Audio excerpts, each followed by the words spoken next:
آؤ تانوں ایک واقعہ سناواں کہ میرے مصطفیٰ دی تربیت اور تعلیم اور حضور نے کس طرح اپنے غلاماں نوں ایک سوچ دیتی۔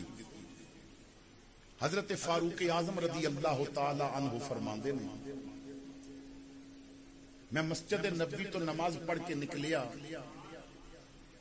گلی کی گھر دا دروازہ کھلا سی تو میں گزردیاں دروازے وال دیکھیا نا تو سین وچ چارپائی بچھی ہے، ایک ضعیف العمر عورت چارپائی تے بیٹھی ہے، اکھاں تو نابینی۔ فرماندے نے میرے قدم رک گئے، میں دروازے تے دستک دتی، نابینی مائی نے پوچھیا کون ہے؟ میں کہیا عمر۔ اس کے کہندی ہے غریباں دا مقدر نہیں جاگ پیا، نبی دا مرید بھی اور نبی دی مراد بھی عمر میرے گھر آ گئے۔ تو فاروق اعظم کہندے نے مائی نے کہا اندر آ جاؤ، میں اندر چلا گیا۔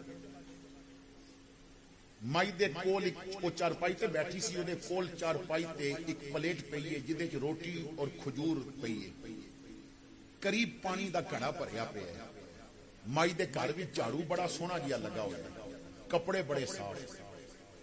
فرماندے نے کچھ دیر میں بیٹھا تو گلاں ہوئیاں، میں پوچھیا کہ گھر وچ اور کون کون رہندا ہے؟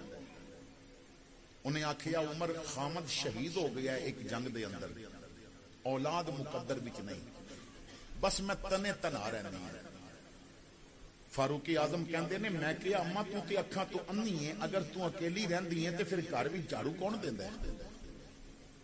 یہ روٹی تے کھجوراں تے پانی یہ سارا انتظام کون کردا ہے؟ تیرے کپڑے کون دھوندا ہے؟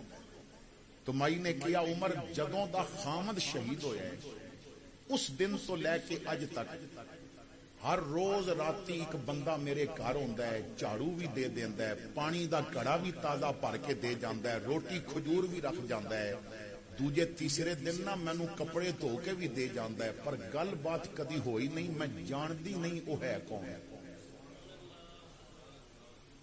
فاروق اعظم کہندے نے میں حیران ہو گیا، مدینے چ کیڑا فرشتہ رہندا ہے جیڑا غریباں نال اتنا پیار پیا کردا ہے کہ غریباں دے گھر جھاڑو بھی دیندا ہے مگر پتہ کسے نوں نہیں۔ فاروق اعظم فرماندے نے میں مائی دے گھروں نکل پیا، پر میں دل وچ پکا تہیا کر لیا اج راتی بندہ پکڑنا ہے، ٹریس کرنا ہے، اج راتی ویکھنا ہے غریباں دے گھر جھاڑو کون دیندا ہے۔ فرماندے نے عشاء دی نماز پڑھ کے میں مائی دے گھر ایک کونے چھپ گیا، مائی نو دسیا نہیں کیا جو میں تیرے گھر چھپنا ہے، میں تے بندہ پکڑنا سی۔ فرماندے نے درود پیا پڑھا، رات بیتدی جا رہی ہے، جدوں ادھی رات دا وقت ہویا مدینے دی گلیاں سناٹا چھا گیا، لوگ گھراں وچ جا کے سو گئے۔ میں دیکھیا مائی دے گھر دا دروازہ کھلا، ایک بندہ داخل ہویا، جھاڑو پکڑیا، اندھیرا سی، میں ہولے ہولے قریب ہویا، میں غور نال ویکھیا